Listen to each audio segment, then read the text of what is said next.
Hello, I'm Anjilee Istwal, and the issue that I want to talk about today is the politics that has started after the violence is over. Delhi has now finally calmed down. The northeastern part of Delhi is limping back to normalcy, and a lot of effort is going into doing that. Not just the police, the paramilitary, the NSA, Ajit Doval. Everybody has put an effort. The common people, the people of Delhi are putting an effort to put it back all together.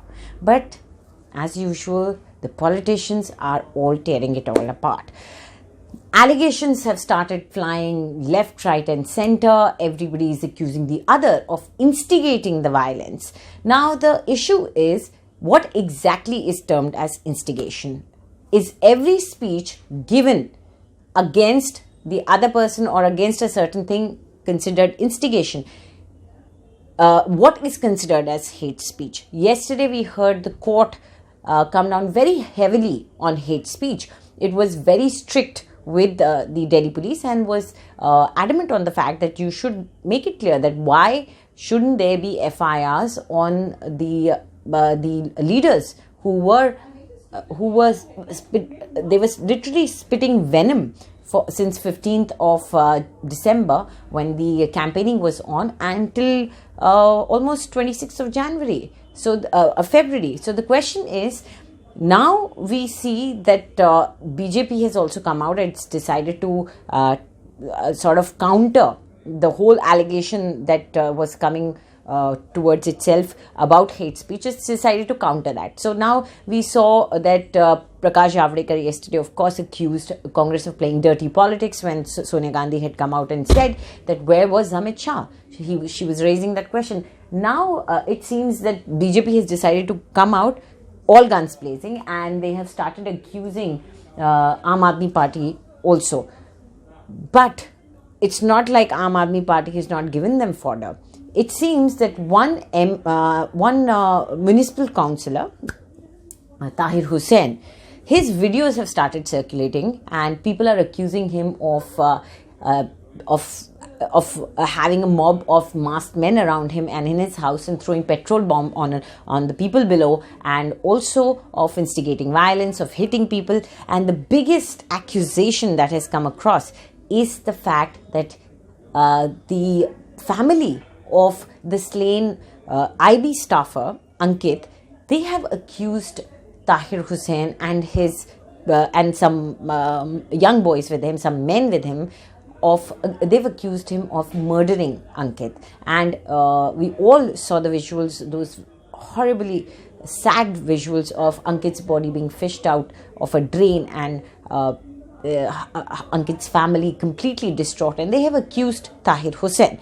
Of course, Tahir Hussain is denying it right now, and he says, in fact, he was involved. He said, my house was attacked and I was trying to, in fact, call up the police and trying to save myself and some people around me, but my house was completely taken over by other people. I was not involved in these riots or the violence, and he is playing the victim. Now, who exactly is responsible for death of Ankit? That is a very difficult question to answer, because it will, if things got caught in CCTV camera or something, or there are witnesses, then only it will come out. But the role of Tahir Hussain definitely becomes suspicious, because there are videos of him standing on the terrace with people who have masked their faces. What was the reason for those people to hide their faces if they were just victims, and if they were there because they were scared about their life and that people were trying to come into their house? Tahir Hussain did make people listen to an audio where he says that he was saving himself and he was calling the police and he was rescued by the police. But the question still remains, Aam Aadmi Party has to answer certain questions, and Gautam Gambhir has asked that question. Gautam Gambhir is targeting Arvind Kejriwal, and he's saying that Aam Aadmi Party's Tahir Hussain has killed Ankit. So this has given an opportunity to BJP to target Aam Aadmi Party, and Aam Aadmi Party now needs to answer these questions.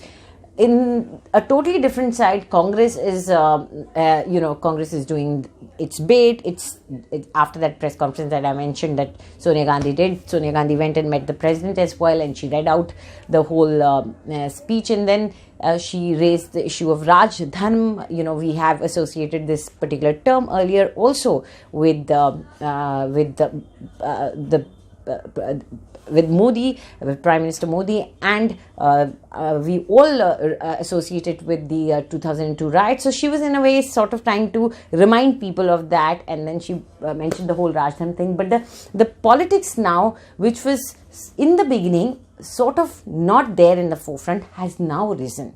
Earlier, what we saw was all the leaders coming together and doing there was a meeting at the Home Minister's house, and he met with obviously the Chief Minister. He met a representative of the Congress also. He met some leaders, and we did see some sort of a common ground as far as the political parties were concerned, where they all decided that we have to wait for it to calm down. We have to somehow calm down Delhi. But now they have all come out openly. They have decided that it's time. That time is gone when they had to maintain that dignified silence. Now it's gone. So now they have started attacking each other, and now this is just going to escalate. So it'll be interesting to note and interesting to see how this political slugfest increases or escalates, and we will be keeping an eye on it. But interestingly, now BJP also has to contend with the fact that some of its allies are also raising certain questions.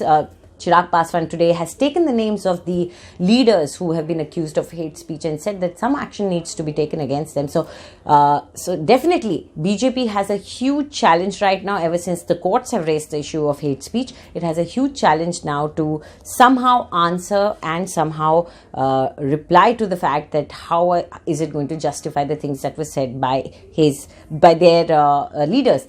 Meanwhile, some other person has put a petition in the High Court and has accused Sonia Gandhi, Priyanka Gandhi, Rahul Gandhi of instigating violence. So, now this narrative is also being built that if these guys were saying some things, there were the Congress people also who were saying things to instigate people when they were talking about CAA. So that is why it's very important for the courts or to sort of make it clear what exactly is instigation, what is hate speech, where do you put a cap on that. So I think as time goes by, this politics is just going to increase, and it'll just be sad, because I just hope it doesn't take away the focus from the investigation and trying to pinpoint the responsibility of the failure to stop this riot. Somebody has to pay for this. Heads have to roll, and this has to be investigated. The police may be forming or two committees or two teams to investigate, but who is going to investigate the actions of the police? That is also a big question that we need to ask.